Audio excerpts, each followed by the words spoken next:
Say man di mi kakaon gyud kay wala man gyud kulang man gyud ang financing gyud. Di ko kakaon og sakto sa isa ka adlaw gyud. Simutang lang kay isa lang kong kakaon sa isa ka adlaw kay maumay akong siguro na akong mga anak ko pakaon kung naay bugas ng gamay. Bilang magulang, gagawin mo ang lahat para sa iyong pinakamamahal na pamilya. Kaisa lang sa isa ka adlaw ka magkaon? Oo, kay maumay akong siguro akong mga anak. Unya, paano nimo makaya tinga sa isa ka adlaw ka isa lang ka magkaon? Mag-inom lang og tubig kay para lang gyud makuan akong kagutom. Minsan, pati ang sariling kapakanan at kalusugan ay sinasakripisyo para sa mga anak. Malapit nang magtakip silim nang dumating ang mga anak ni Ate Josephine na sina Christian at Kevin. Dala-dala ng mga bata ang binili nilang bigas na kanilang isasaing para sa kanilang hapunan.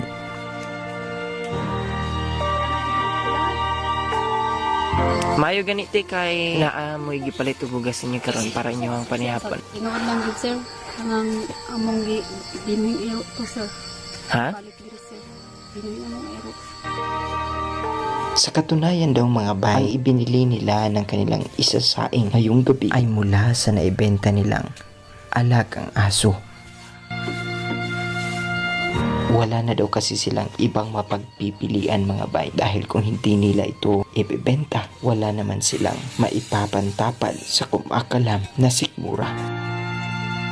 Kaya't kahit labag man sa kanilang kalooban ay nagawa pa rin nilang ibenta ang kanilang alagang aso.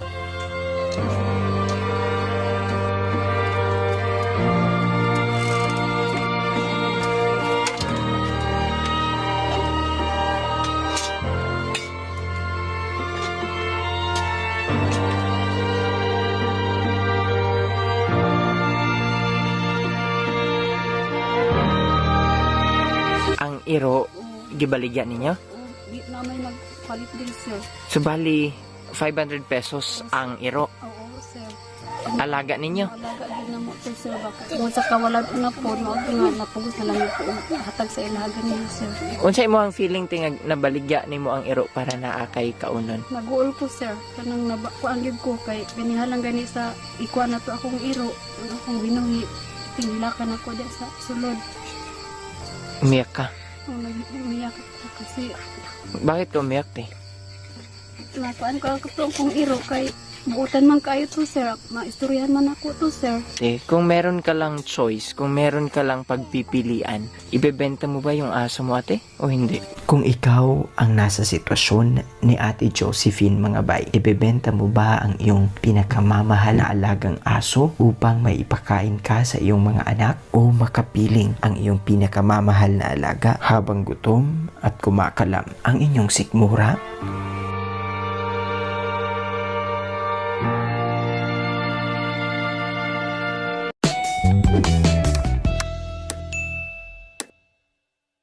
Magandang hapon po mga kababayan. Ngayong hapon po ay bumalik tayo dito kina Ate Josephine. Ate Josephine, kamusta ang imuhang kinabuhi? Kamusta na po yung buhay Ate Josephine? Okay lang po. Nabalitaan na mo Ate Josephine nga gikan ka og hospital? Opo sir. Kanusa ka gikan og hospital Ate Jo? Atong kuan 7 sa March nakagawas ko sa hospital. March 3 man ko na admit. Tung pag-adto na mo dirite, na-admit ka wala pa? Wala pa. Nganong na-hospital do ka ato ate? Nakoy sakit nga dengue or sir. Dengue at ulcer. Possible siguro din sa palibot, no? Ulcer po sir. Ang katong ulcer nimo Kulang sa kaon.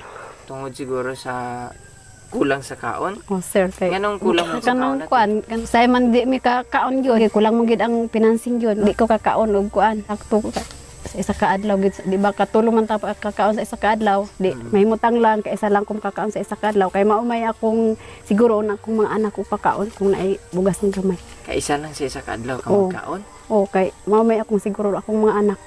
Unya paano nimo makaya tinga sa isa ka adlaw ka isa lang ka magkaon? Mag-inom lang og tubig kay para lang gyud makuan akong kagutom. Ang akong kuan pamahaw mga alas 11 na ko magpamahawan na kay para isa lang yung kakaon sa kuan adlaw. Isahan na lang ang isahan na lang pamahaw og kay para kuan gid na ko mabudget na ko ang akong kuan lutuon nga bugas Makakaon pa akong anak nga mag-eskwela, makapamahaw og payudto. Basta ang importante, ang imong mga bata. Oo. Habang na-hospital ka, Ate Josephine, kinsay nagabantay sa imuha? Akong bana lang, sir. Ang imuhang bana. So, na-stop ang trabaho sa imong bana. Wala siya nakapanarbaho usa. Sa uno, nagsugod na akong sakit po, sir. Kanang di. Ikaw na pod ang i-admit. Sir, oo. Tapos, so habang na-admit ka dito, ang imong bana ang... Wala di trabaho pa. Ate Josephine, asa karon imuhang bana? So, dito sa iyang gitapingan, sir. Kada adlaw siya gauli-uli lang. Oo, sir. Kay abala ka man siya sa ako, Mayo ganiti kay naamoy gipalit og bugas ninyo karon para inyo ang Sa panihapon. tinuod lang din, sir. Kanang among binuhing iro to, sir. Ha? Palit diri, sir. Binuhing among iro. Naging madaganan ba nga para pangbugas. Ang iro Oo. gibaligya ninyo? Oo, di na may nagpalit diri, sir. Para unsa ko ng iro te? Yawon daw siguro to nila. Nagilak magani ko ganiya kay ilang kuan itong iro na ko diri. 500 pesos ang iro. Oo, sir. Kay kinsa nga iro to sa te inyo ha? Alaga ninyo. Alaga gid na mo to, sir, ba kay gibuhi gid na mo tong tuyo kay para na alang gid kuy kauban kay magpakita. Kay kung sa kawalad una po mao nga napugos na lang ko hatag sa ilagan niya, sir. Kay para naamoy lungagon. Oo, sir. Wala na to na hindi natin naabutan mga bay nung yung pagbenta ng aso.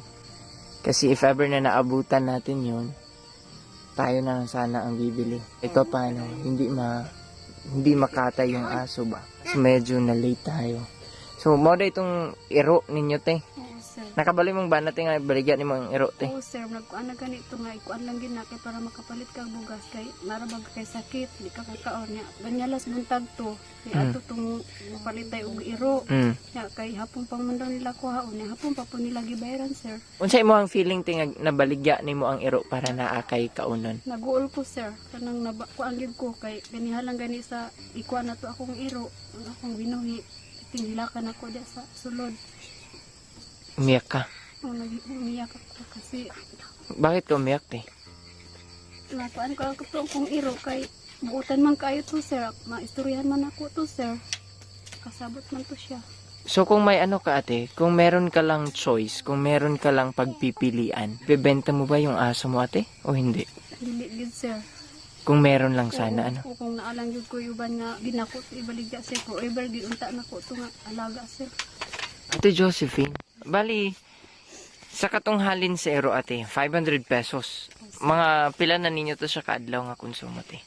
Kung wala ni mga obligasyon, sir, sa bata, sir, kay kini akong mga anak, sir, sa tinod lang gid wa ni mga gamit sa eskwelahan, papel, lapis, mga dugay-dugay na gito, sir, kay makapalit naman mi atong mga 10 kilos. Pero kay wala pa saya gamit sa eskwelahan. Mabahin ra pod ang kuan. Pila ka kilo ang napalit nila ni Kevin? 4 lang ka kilo, sir. 4 na kilo. Oo, kay tag 42 man ang kuan niya kilo. 42 ang kilo. Pertaining atong imong pagka-hospital ate Josephine. Kamusta pod ang imuhang gibati karon after ka na hospital? Kamusta yung pakiramdam ninyo matapos kayo na hospital? Nang lisod kaayo gid, sir, kay ako kanang mura pag nang di na ko pa makaya sa akong lawas ang buhaton sa panimalay. Ang akong bana. Siya pa mag-kuan diri kung mauli ito siya pa manghugas og plato. So hindi nyo pa kaya. Oo, sir. Kahit na yung mga gawaing bahay daw mga kababae, hindi pa daw halos kaya ni Ate Josephine na magtrabaho sa mga gawaing bahay. Yung kanyang asawa daw po yung gumagawa nun. So bago sumadto sa trabaho siya usa ang nagalihok diri sa balay. Ano po, sir? Pila pud inyong exis ato te? May kay wala mo exis. Wala, sir. 0-0. PhilHealth man no. Direct man, sir. Oh. So, 5,000. ha? 5,000 ang nakuan sa akong pili. Pero dako po din yung nagasto dito te. Kaloy sa Ginoo, sir, kung wala to inyong hinatag kay ma'am. What give me kuan ito, sir, sa hospital. Aso katong gihatag namo tong yung binigay po namin. Yun pa yung ginamit niyo sa hospital. Opo, sir. Kaya gipo sa naman ako to kaya na pa may bugas. So dahil nakapagbigay din tayo ng bigas nun mga bay, Kaya yung pera daw na ibinigay natin sa kina Ate Josephine ay itinabi niya at yun pa ang nagamit nila no, sa pagpapahospital. So, sa ngayon ate, unsa inyong plano sa karon? Among plano gid unta sa akong banagid sir nga naagid unta mi makuanan nga among panginabuhian ba nga kuan gid sa among kalisod. Makakuan po sa among mga anak nga mag-eskwela, makasuporta po sa ilang pag-eskwela. So, ano ate, napansin ako ate, makuan ko sa imo, makulbang ko sa imo. Okay lang ba jud ka? Okay lang sir, kanang magkuan na akong kuan sir ba, kanang akong dunggan sir ba, magumrang kuan na hangin. Kiling anak ko. Baka gutom ka ate. Sige, magluto na lang usa para. Unsa ang ulamon ninyo karon ate? Wala gid sir. Unsa sudanon ninyo karon? Wala man kay man kuan ni mga bata og kuan. O Sa kitsaw na lang unta to. Mga mga gulay diri. kahit na noodles. Noodles lang unta. Noodles na lang. So, sige ate, meron kaming dala dito ate, possible pwede po ninyo itong ulamin ngayong gabi. Salamat po sir. Sige ate. Mga groceries lang natin, mga simpleng groceries. Na. So, naagyapon diya og sardinas, tapos bihon, para kahit papano inyong maluto, pang ulam. Ha? Tapos napo diri og sabon ate. Thank you sir. Wala nipis sabon na nahurot na po sabon na po sir. Kaya natin ay bugas din ni ate. Thank you Lord. Salamat po Ginoo. Ay bugas, para kahit papano. Lang unta to na baligya ko niya ako kiro.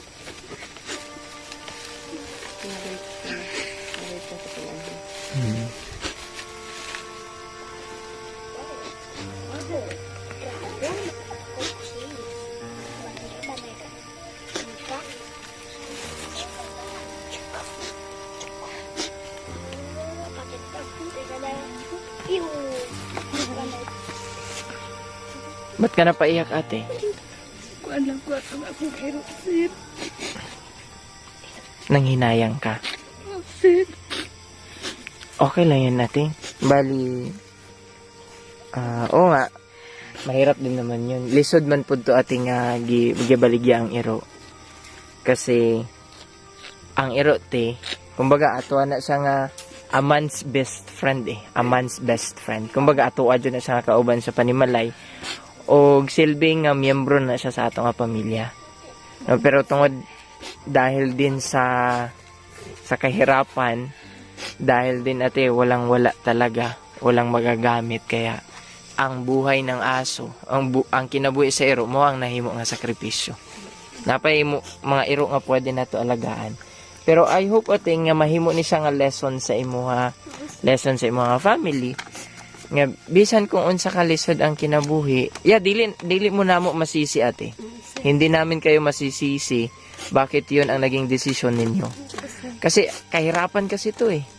No, pero kung hanggat kaya Ate Josephine, halimbawa sa susunod, meron kayong mga alagang aso, halimbawa sa susunod, ay hanggat kaya Ate Josephine, no? Dili lang nato ibaligya, wag nating ibenta yung aso natin. Lalong-lalo na for consumption purposes. Kasi yung aso ate, ang nagawa ng aso ate is maging kaibigan natin eh. Mahimo nato nga barkada, no? So dili siya, ang iro is dili siya design for food consumption, kundi para maging kasama natin sa bahay. Kasagaran gani ang ginapangalan sa mga iro is bantay, kasi sila yung nagbabantay sa bahay pag wala tayo, no? Pag meron nga tayong problema, halos sila yung nagapaano sa atuay. Pinagsisisihan din naman ni ate, mga kababayan, yung kanyang naging desisyon. Talagang nahuli lang po talaga kami, mga ilang oras lang siguro, no? Pila lang ka oras ang agwat namo ate, Kuan lang. nagikuha nilang iro or gipalit nila. Mga alas 3 na gid sir. Mga alas 3. Mga alas 5 na kasi kami pumunta dito, mga kababayan. Mga 3 PM daw po binenta ni ate yung aso. So hindi natin naabutan. Kano sa mulas nakakaunog isda te? dito pa mi sa hospital sir, nakakaon kong isda sir. Pag uli na namo diri sir, wala na.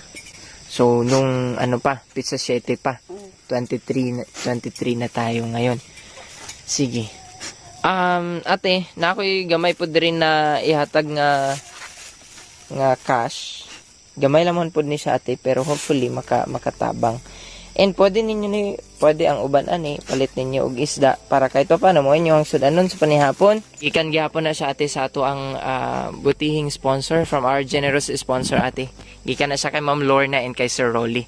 Ang groceries na ito ate and yung bigas tapos yung pera ate ay galing po yan kay Ma'am Lorna and kay Sir Rolly ate. Maraming salamat po Ma'am Lorna. Ma'am Rolly. Malaki na pong tulong po sa amin ito. Punta sa ito.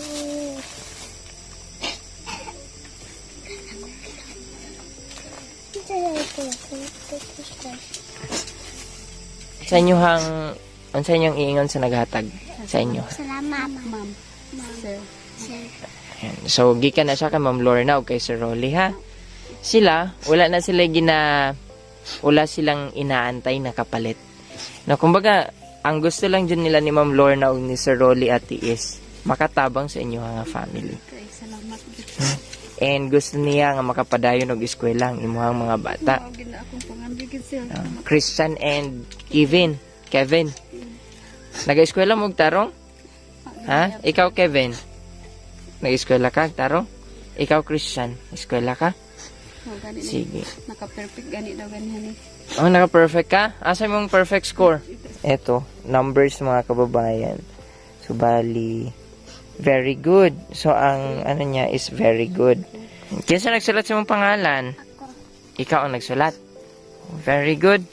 So, dahil very good ka, no, nakaano siya mga kababayan o tama yung nilagay niya. Dapat ingana pero maminte ha. Ha? So, dahil tungod kay perfect ni mo ni, pagbalik na mo diri sa imuha, na kay price sa amo ha? Unsay mong gusto nga price? Ha? Unsay mong gusto nga premyo? Ha? Unsa man? Unsay mong gusto nga premyo? Biskuit. Kami ay mga instrument lang pod sa Ginoo. And hangtod nga kaya na mo ate Josephine, magpadayon mi nga magtabang sa inyo ha. Hangtod nga kaya na mo ha. Sir, sige magkukumpay sa Ginoo sir. Tagaan mo sa maayong lawas kay ma'am. Oo. Kuan mo di as mga kadalanan, safety mo. Ang mga biyahe kay ma'am sa kasama. Balik ka parang Ano nga mag-auban kami. Most gracious and heavenly Father, Lord, we thank you for your gratefulness, Lord God, for your mighty works. Ani nga family, Lord. Bisan Ginoong Dios og naay mga problema, naay mga balatian nga nag-abot sa ilang kinabuhi. But dalaygon ka amahan tungod kay wala nimo sila ginapasagdan. Dalaygon ka amahan tungod kay ikaw nagauban gihapon sa ilaha. Lord, among pagampo nga padayon ka kupot sa ilang kinabuhi. Ikaw Ginoo magagunit sa ilang kinabuhi, Lord God. Ikaw Ginoo provide sa tanan nilang gikinahanglan. Ug Lord, sa matag adlaw nila nga pagkinabuhi, I pray Lord Jesus nga imong ipakita nga kauban kanila. Ug amahan nagahangyo kami nga ikaw mo'y magapanalangin ani nga family. Bless usab Ginoong Dios ang among sponsor. Bless them mightily and abundantly, Lord, so that they could continue the good works that they have started, Lord Jesus. Maraming salamat po Ama sa buhay ni Ma'am Lorna and ni Sir Rolly sa patuloy po na pagtulong nila sa aming mga kababayan. Wala po kaming bagay na may babalik sa kanila, Lord God. But Lord, our prayer na ikaw po nawa ang magpala sa buhay nila. Na ang kanilang buhay ay maging pagpapala din doon sa buhay ng ibang tao. Maraming salamat Ama sa hapong ito, sa gabing ito.